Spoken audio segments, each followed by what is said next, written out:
بسم اللہ الرحمن الرحیم۔ جیسے کہ آپ حضرات کو معلوم ہے، ہمارا موضوع چل رہا ہے ازدواجی زندگی۔ اس ویڈیو کے اندر دو چیزیں بیان کی جائے گی: اسلام کے بعد عورت کا مقام، نمبر 2 نکاح کی اہمیت اور اس کی فضیلت۔ اگر آپ ویڈیو پوری دیکھنا چاہتے ہیں تو ویڈیو کو لائک کریں،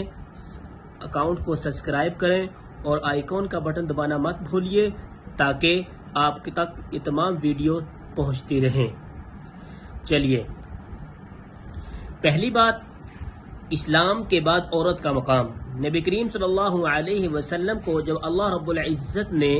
دنیا کے اندر پیغمبر بنا کر بھیجا تو اللہ رب العزت نے نبی کریم صلی اللہ علیہ وسلم کے طفیل عورت کو اس کا مقام واپس لوٹا دیا، بلکہ دو الفاظ میں نبی کریم صلی اللہ علیہ وسلم نے فرمایا لا رہبانیت فی الاسلام، کہ اسلام کے اندر رہبانیت نہیں ہے، بلکہ تم اس معاشرے کے اندر رہو اور اس معاشرے کے اندر رہ کر زندگی گزارو۔ یہ نہیں کہ تم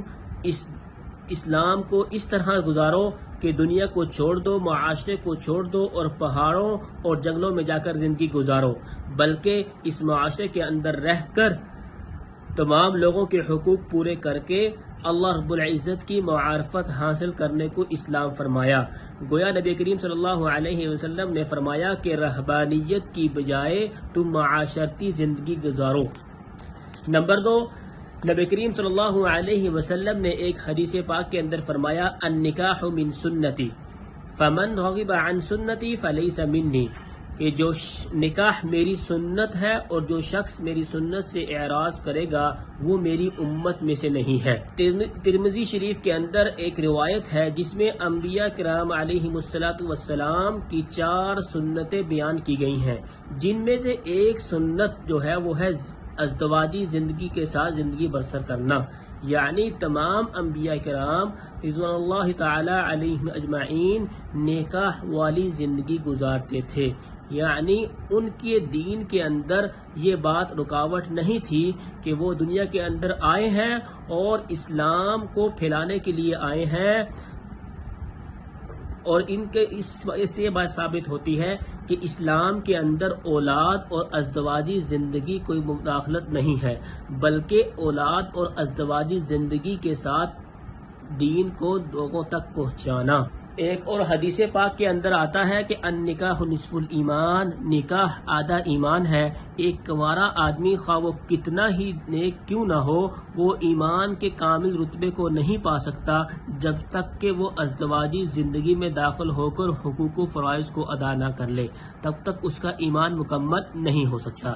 اس لیے جس لڑکے کی شادی نہ ہو، خواہ وہ جوان العمر کیوں نہ ہو، حدیث پاک کے اندر اس کو مسکین کہا گیا ہے۔ اسی طرح ایک کنواری لڑکی کو خواہ وہ جوان العمر کیوں نہ ہو، اس کو مسکینہ کہا گیا ہے، یعنی کہ یہ لوگ ایسے ہیں کہ جو جوان العمر ہونے کے باوجود شادی سے محروم ہے، یہ گویا قابل رحم لوگ ہیں۔ یہ 5 وصیتیں۔ حضرت علی رضی اللہ تعالی عنہ فرماتے ہیں کہ نبی کریم صلی اللہ علیہ وسلم نے انہیں 5 نصیحتیں کی، جن میں سے ایک نصیحت یہ بھی تھی کہ جب تم اپنے کسی بیٹے یا بیٹی کے لیے مناسب رشتہ دیکھو تو فوری اس کا نکاح کر دو۔ ایک اور حدیث پاک کے اندر نبی کریم صلی اللہ علیہ وسلم نے ارشاد فرمایا افشوا النکاح بینکم، نکاح کی تشہیر کرو۔ سنت یہ ہے کہ جمعہ کا دن ہو، جمعہ کے مجمع میں نکاح کرے یا کوئی اور بڑا مجمع ہو، اس وقت نکاح کرے، دوستوں اور رشتہ داروں کو بلائے تاکہ سب کے علم میں آ جائے کہ آج کے بعد یہ لڑکا اور لڑکی ایک نئے گھر کی بنیاد رکھ رہے ہیں۔ تو دیکھیں آپ حضرات کے سامنے یہ